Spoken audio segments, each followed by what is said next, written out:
I mean, I think it's very challenging. I mean, financial products tend to be products that people might not necessarily want to spend their money on, be it insurance or mortgage payments. So it's very difficult to engage customers in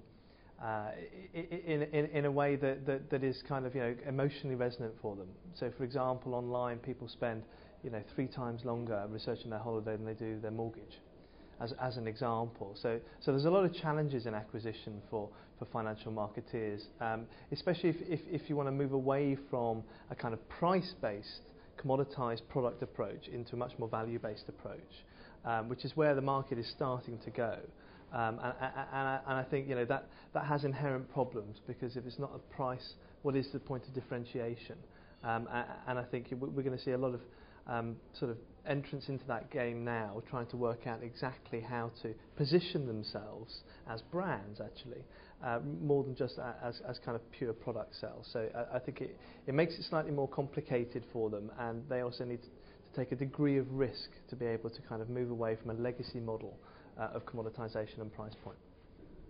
I think that the customers that we have are the customers within the retail sector.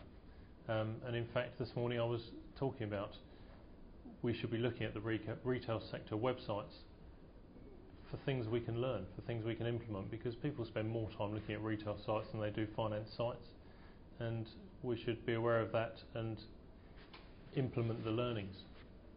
So no, I think the FS typical customer now is really anybody. In so much as we are more regulated than most other industries, yes.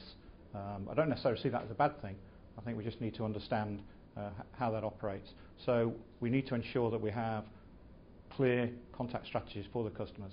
It's very easy to bombard a customer with a whole variety of products and services, and particularly when you come from operating in such a diverse organisation. So yes, but it comes back to my point, is you need to really understand why you're contacting the customer and what the benefit to the customer is, and what's that in relationship to the overall relationship. And if you can answer those types of questions, then it's okay. The other thing for me also is we need to be very much cognizant of customer needs and requirements. And if you take something like protection, we know through work that Swiss Re have done, there's about £1 trillion deficit in protection across the UK.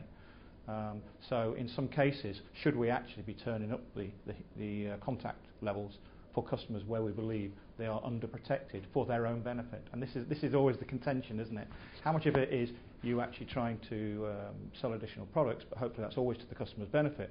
The other thing is, if you identify a void in what you believe the customer's portfolio should look like, my view is we should be able to almost get an exceptional contact strategy for those particular areas of the business.